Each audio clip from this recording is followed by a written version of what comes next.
नमस्कार, लोकमित्र live channel में आप सभी का स्वागत है। आज एक विशेष एवं महत्वपूर्ण विषय पर प्रस्तुत है वरिष्ठ संवाददाता श्री सूबेदार उपाध्याय जी की रिपोर्ट। आप सभी से अनुरोध है इस चैनल को लाइक, शेयर और सब्सक्राइब जरूर करें ताकि सारी महत्वपूर्ण जानकारी आप सभी तक पहुंच सके। धन्यवाद।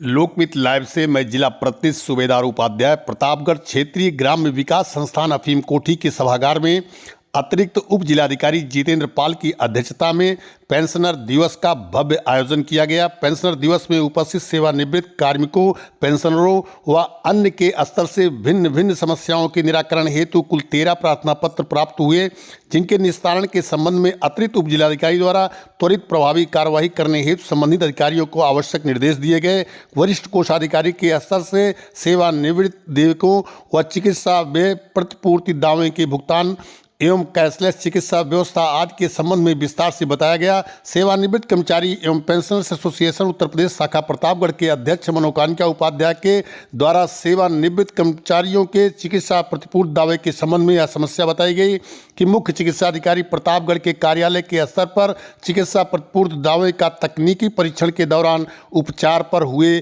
व्यय वाउचर्स में धनराशियों की अधिक मात्रा में कटौती की जाती है, जो कि संगत शासनादेशों के विपरीत है।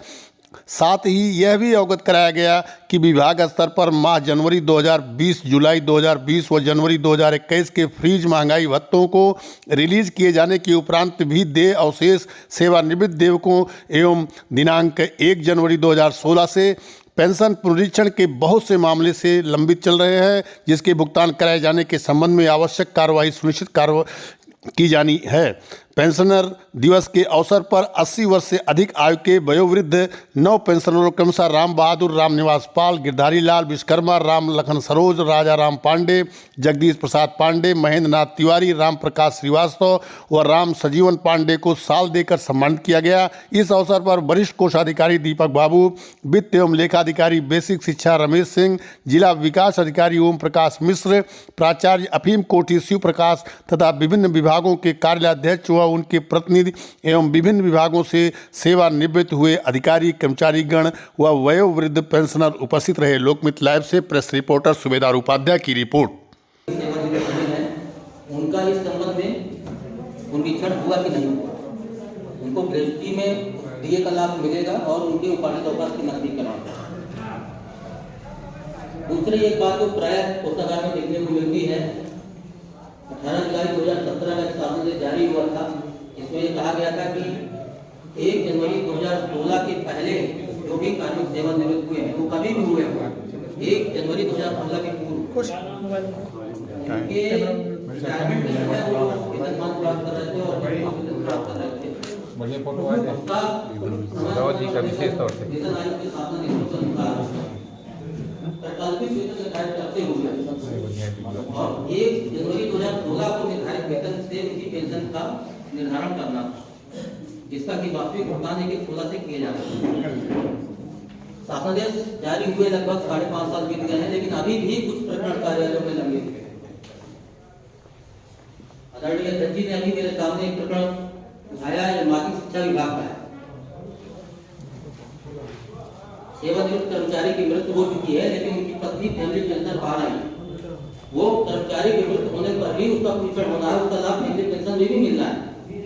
अतः मेरा सभी विभागों से अनुरोध है, विभागीय अधिकारियों से, उनके कार्यालय के जो प्रतिनिधि आए हुए हैं, कि कृपया एक बार पुनः समीक्षा कर लें अपने कार्यालय में, क्योंकि शासनादेश में यह भी कहा गया था कि पेंशनर से प्रत्यावेदन की भी प्रतीक्षा नहीं करनी। ये कोई प्रत्यावेदन आपको मिलेगा तभी आप उसको रिवेल के लिए आगे बढ़ाएंगे, ऐसा नहीं है। आपको स्वतः उस पुनरीक्षण की कार्रवाई को पूरी करना है। अतः पुनः मेरा अनुरोध है कि 18 जुलाई 2017 के शासनादेश से जो पुनरीक्षण होना है, उसकी भी एक बार अपने कार्यालय में समीक्षा करें। तीसरा बिंदु है, जैसे आप जानते हैं कि 1 मई 2022 से ऑनलाइन पेंशन पोर्टल प्रारंभ हो चुका है। यानी आपके कार्यालय से भविष्य में जो भी सेवानिवृत्त होंगे कर्मचारी, उनके पेंशन प्रकरण डिजिटल फॉर्म में नहीं जाने, पेंशन स्वीकृता अधिकारी के पास 100% ऑनलाइन ही पेंशन फॉरवर्ड किए जाएंगे। इस प्रक्रिया की शासन द्वारा भी निरंतर समीक्षा की जा रही है। कई बार आपके यहाँ हमारे स्तर से भी रिमाइंडर देने पड़ते हैं या ग्रुप में हम डालते हैं, हमारे कार्यालय से डलवाते हैं कि किस कार्यालय के कितने लोग रिटायर हो रहे हैं जिनका पेंशन अभी तक घोषित नहीं किया गया। नियमानुसार सेवानिवृत्त होने वाले कर्मचारी के 3 माह पूर्व उसके पेंशन प्रकरण पेंशन स्वीकृत अधिकारी के पास पहुंच जाने चाहिए पेंशन स्वीकृत के लिए। तो कृपया एक बार उन्हें अपने कार्यालय में देख लें कि भविष्य में इसी माह से जो लोग रिटायर हो रहे हैं दिसंबर में या फिर जनवरी में या फरवरी में, उनकी डाटा में भी यदि कोई कमी हो उसको सही कर दें और उनके स्तर से पेंशन प्रक्रिया पूरी कराकर और उनको पेंशन स्वीकृत अधिकारी को फॉरवर्ड कर दें। एक चीज और जो प्राय देखने को आती है, सेवानिवृत्त कर्मचारियों के चिकित्सा में विभिन्न कठिनाइयों का सामना करना है। विशेष रूप से जो बाहर जनपद से रिटायर हुए किसी अन्य जनपद से रिटायर हुए हैं और हमारे यहाँ से पेंशन प्राप्त करते हैं। आप जानते हैं कि 2015 के शासनादेश से सेवानिवृत्त कर्मचारी जिस जनपद से पेंशन प्राप्त करते हैं उसी जनपद से ही उनकी सेवानिवृत्त चिकित्सा व्यय पूर्ति का भुगतान की कार्रवाई पूर्ण होती है और वो उसी कार्यालय से की जाएगी जिस विभाग के जिस कार्यालय से वो सेवानिवृत्त हुए हैं उसका जो जनपद स्तरीय कार्यालय होगा। भले ही वो किसी अन्य जनपद से रिटायर हुआ हो, लेकिन अगर वो कोषागार डिपार्टमेंट से पेंशन प्राप्त कर रहे हैं तो उनके चिकित्सा व्यय पूर्ति का भुगतान की कार्रवाई उस विभाग के जनपद स्तरीय कार्यालय से से उनके जीपीएफ को सत्यापन कराना होता है। जीपीएफ को सत्यापन जब एडी से आप करा लेंगे तभी उसके 90% पेमेंट की प्रक्रिया शुरू करेंगे। कार्यालय में प्राय होता है कि जब सेवानिवृत्त कर्मचारी होने का समय जब आता है तब उस प्रक्रिया को आगे बढ़ाते हैं, एजी के यहाँ भेजते हैं। उस प्रक्रिया में वो स्वाभाविक रूप से 4 महीने 5 महीने 6 महीने का समय लग जाता है। अतः आपको सेवानिवृत्त होने वाले कर्मचारी का सत्यापन की कार्रवाई मिनिमम 6 माह पूर्व कर देनी चाहिए ताकि आप सेवानिवृत्त के समय उसके 90% का भुगतान की कार्रवाई कर सकें। ऐसे ही कुछ एसीबी के प्रकरण होते हैं या उनके कुछ वेतन पुनरीक्षण के प्रकरण होते हैं जो कि उनके सेवानिवृत्त के पूर्व नहीं हो पाते हैं, उसके बाद वो चक्कर लगाते रहते हैं। अतः आज मेरा आपसे विशेष अनुरोध है, क्योंकि आज का उद्देश्य ही यही है, पेंशन दिवस आयोजित करने का उद्देश्य ही यही था कि बाकी शिकायत के तो बहुत से चैनल हैं, आदमी वहाँ अपनी बात रखता भी है, लेकिन शासन का आज का पेंशन दिवस आयोजित करने का आशय ही यही था कि पेंशन और विभागीय अधिकारी या उनके जो प्रतिनिधि आते हैं उनके बीच एक समन्वय स्थापित करके उनकी समस्याओं का निराकरण कराया जा सके।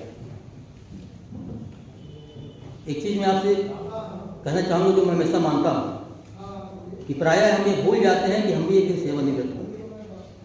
अगर हम हमेशा अपने दिमाग में ये बात रखेंगे कि हमें भी एक दिन सेवानिवृत्त होना है, अतः हमारा पेंशनरों के प्रति हमारा आचरण हमेशा ऐसा होना चाहिए जो हम अपने लिए अपेक्षा करते हैं। जिला अधिकारी महोदय, वरिष्ठ कोषाधिकारी महोदय, मंच पर बैठे हुए विभिन्न विभागों से आए हुए अधिकारीगण, हमारे सभी पेंशनर बंधुओं, विभागों से आए हुए कर्मचारी, हमारे कोषागार के समस्त कर्मचारी बंधुओं,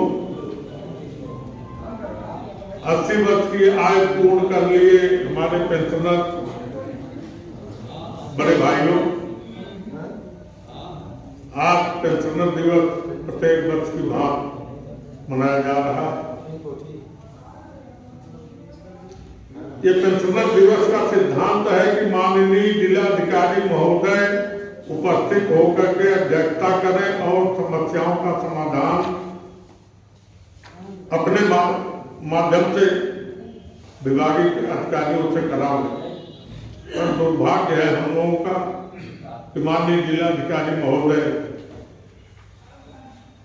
पेंशनर दिवस में उपस्थित नहीं हो पाए। अपर जिलाधिकारी महोदय को भेजे हैं, आज वो इस समारोह की अध्यक्षता कर रहे हैं। मैं अपने पेंशनर एसोसिएशन की तरफ से आपका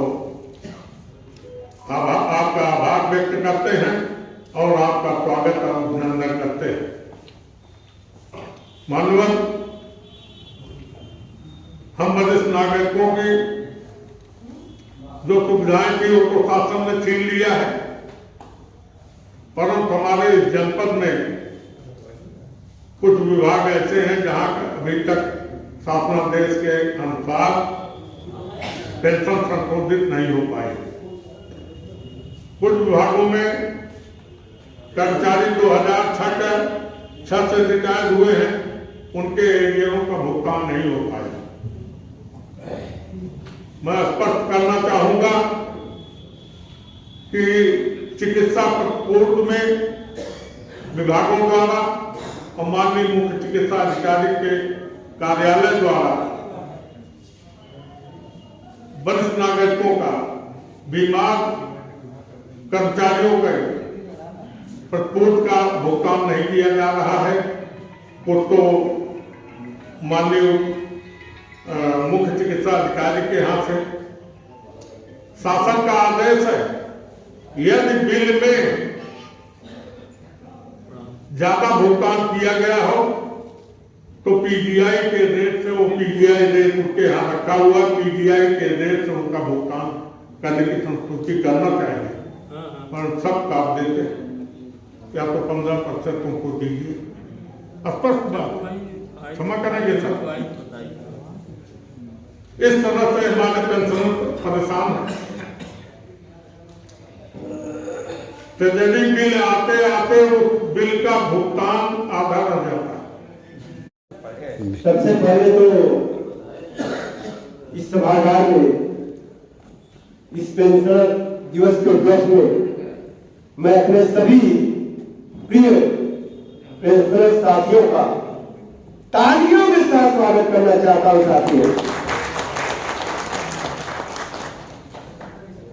साथियों, जिस दिन हम नौकरी में आते हैं, ज्वाइन करते हैं, हमको उसी दिन मालूम हो जाता है कि हमको कब रिटायर होना।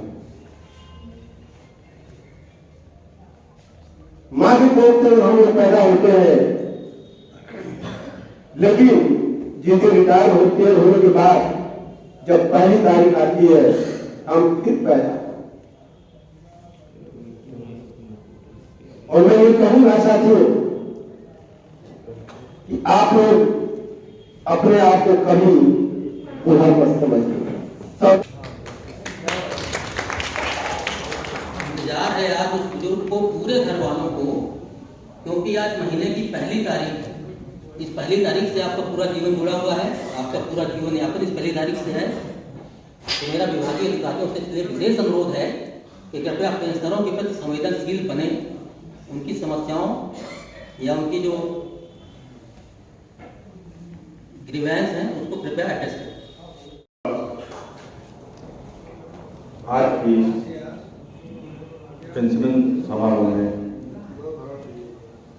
मंचासीन अधिकारीगण, इधर दाहिनी तरफ बैठे कर्मचारीगण और हमारे आज के विशेष अतिथि बड़े भाई, सभी का दिल से हार्दिक स्वागत, अभिनंदन करता हूं। और मैं अपना सौभाग्य समझता हूं कि आज तहसील दिवस होने के कारण जिलाधिकारी महोदय के न आने के उपलक्ष्य में मुझे भेजा गया, जिससे मैं आपके बीच बैठ सका और आपकी बात को और अपने भविष्य को भी देख सका। बाकी आपकी जो भी समस्याएं मैंने नोट कर ली हैं, मैं इसके संबंध में जिलाधिकारी महोदय को तत्काल अवगत कराऊंगा।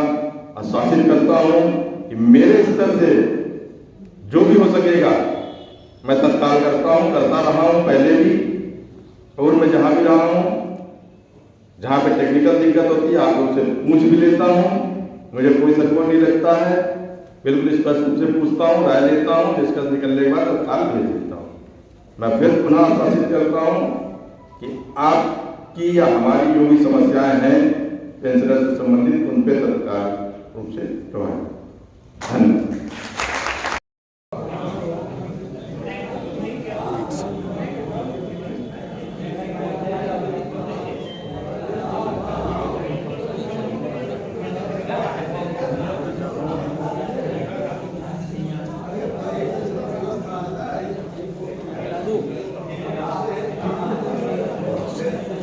छोटी बड़ी खबरों को पाने के लिए लोकमित्र लाइव चैनल को सब्सक्राइब करें ताकि लेटेस्ट अपडेट आप तक पहुंचती रहे। धन्यवाद।